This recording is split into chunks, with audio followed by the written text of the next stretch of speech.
Motorola கூடிய சீக்கிரம் இந்தியாவில் ஒரு பட்ஜெட் 5G மொபைலை லான்ச் பண்ண போகிறதா ஒரு சில லீக்ஸ் வந்திருக்கு. ஆல்ரெடி யூரோப்பில் லான்ச் பண்ண மோட்டோ ஜி 5G மொபைலாக அது இருக்கும் அப்படின்னு 92% கன்ஃபார்ம் ஆயிடுச்சு. ஆல்ரெடி யூரோப்பில் இந்த மொபைல் லான்ச் ஆனதால் கம்ப்ளீட் ஸ்பெசிஃபிகேஷன்ஸ் நமக்கு தெரிஞ்சிருக்கு. அதனால் ஃப்ரெண்ட்ஸ், இந்த வீடியோவில் அந்த மோட்டோரோலா ஜி 5Gயோட ஃபுல் ஸ்பெசிஃபிகேஷன்ஸை பார்த்துட்டு அந்த ஃபோனை இந்தியாவில் எப்போ லான்ச் பண்ணுவாங்க, என்ன விலைக்கு லான்ச் பண்ணுவாங்க, இந்த ஃபோனுக்காக வெயிட் பண்ணுறது ஒருதா அப்படின்னு இந்த வீடியோவில் பார்க்கலாம். இது உங்கள் டார்க்லைட் டெக். இந்த வீடியோக்குள்ளே போகலாம். ஃபர்ஸ்ட் நம்ம பில்ட்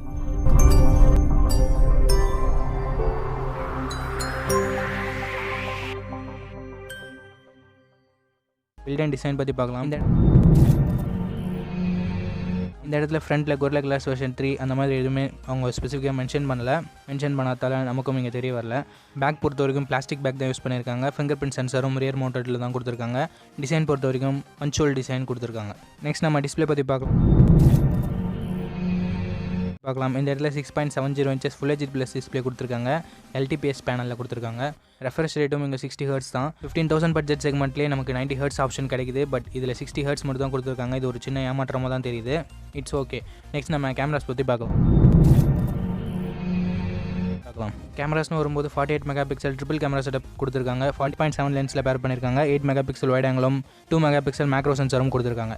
செல்ஃபி கேமரான்னு வரும்போது 16 மெகாபிக்சல் கொடுத்துருக்காங்க. இந்த பிரைமரி கேமரா 48 மெகாபிக்சல் வச்சு நம்மளால் 4K 30 FPS வீடியோ எடுக்க முடியும். செல்ஃபி கேமராவில் 1080p 30 FPS நம்மளால் வீடியோ ஷூட் பண்ணிக்க முடியும். கேமரா செக்மெண்ட்டும் ஆவரேஜாக தான் இருக்குது. அட்லீஸ்ட் 64 மெகாபிக்சல் கொடுத்துருந்தா டீசென்ட்டான கேமரா செட்டப்பாக இருந்திருக்கும். இட்ஸ் ஓகே, அவ்வளோதான் அவங்க தந்திருக்காங்க. நெக்ஸ்ட் நம்ம ப்ராசஸர் பற்றி பார்க்கலாம்.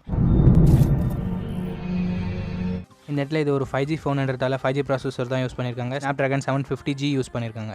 நம்பர்ஸ் படி பார்த்தோம்னா Snapdragon 765Gயோட இது டவுன் கிரேடர் மாதிரி தான் தெரியும். பட் ஆக்சுவலாக இது Snapdragon 765Gயோட பெட்டரான CPU பர்ஃபார்மன்ஸை இது வெளிப்படுத்துது. Snapdragon 765Gக்கும் Snapdragon 750க்கும் ஒரு கம்பேரிசன் வீடியோ வேணுமா? கமெண்ட் செக்ஷனில் சொல்லுங்கள், நான் உங்களுக்காக ரெடி பண்ணுறேன் ஃப்ரெண்ட்ஸ்.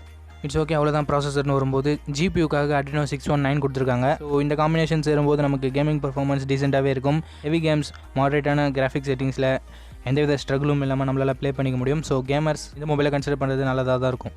Snapdragon 765Gயில் நீங்கள் ஒரு மொபைல் வாங்க போகிறீங்கன்னா அதோட இதில் கொஞ்சம் பெட்டராகவே இருக்கும்னு எதிர்பார்க்கலாம்.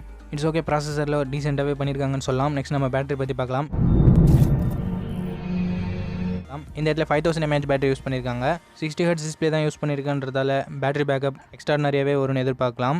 Maximum 1 to 1.5 days battery backup வரும். அண்ட் இதை சார்ஜ் பண்ணுறதுக்கு 20 watt டர்போ சார்ஜர்ஸ்க்கான சப்போர்ட் இருக்குது. அதையும் பாக்ஸில் இன்க்ளூட் பண்ணுறாங்க. பேட்டரி செக்மெண்ட் டீசெண்டாகவே இருக்குன்னு சொல்லலாம்.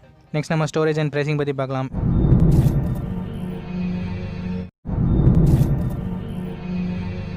இந்த மொபைலோட 6GB 128GB இந்தியாவுக்கு வரும்போது 20 to 21,000 கிட்ட ப்ரைஸ் பண்ணுவாங்கன்னு எதிர்பார்க்கப்படுது. பார்ப்போம் அவங்க எந்த ரேஞ்சுக்கு ப்ரைஸ் பண்ணுறாங்கன்னு. அண்ட் இந்த ஃபோன் இந்தியாவுக்கு எப்போ வரும்னு கேட்டிங்கன்னா மேக்ஸிமம் ஜனவரிக்குள்ளே வந்துரும்னு நிறைய ட்ரஸ்டட் சோர்ஸ்லேருந்து சொல்கிறாங்க. ஹோப் மோட்டோரோலா இதை இந்தியாவில் லான்ச் பண்ணுவாங்கன்னு நம்புவோம். ஓகே ஃப்ரெண்ட்ஸ், ஒரு வழியாக கன்க்ளூஷனுக்கு வந்துட்டோம். இந்த ஃபோனோட ஸ்பெசிஃபிகேஷன்ஸ்லாம் பார்த்துருப்பீங்க. இந்த ஃபோன் உங்களுக்கு பிடிச்சிருக்கா? ஒருவேளை உங்ககிட்ட 20,000 பட்ஜெட் இருந்ததுன்னா இந்த ஃபோனை நீங்கள் வாங்குவீங்களா இல்லை வேறு ஃபோனை வாங்குவீங்களா? கமெண்ட் செக்ஷனில் சொல்லுங்கள். அவ்வளோதான், என்னோட Moto G 5G video complete ஆகிடுச்சு. இந்த வீடியோ உங்களுக்கு பிடிச்சிருக்கா? நம்ம அப்படி பிடிச்சிருந்தா லைக் பண்ணுங்கள். இது மாதிரியான வீடியோஸை மிஸ் பண்ணாமல் பார்க்கணுன்னா நம்ம சேனலை சப்ஸ்கிரைப் பண்ணி பெல் ஐக்கான் ப்ரெஸ் பண்ணி ஆள்னு கொடுத்துக்கோங்க. அப்படி பண்ணிங்கன்னா டெய்லி ஈவினிங் 4 o'clock அப்லோட் பண்ணுற வீடியோஸோட நோட்டிஃபிகேஷன் உங்களுக்கு வரும். அது மூலமாக நீங்கள் நம்ம வீடியோஸை மிஸ் பண்ணாமல் பார்க்கலாம். நெக்ஸ்ட் வீடியோவில் பார்ப்போம். Think positive, be positive.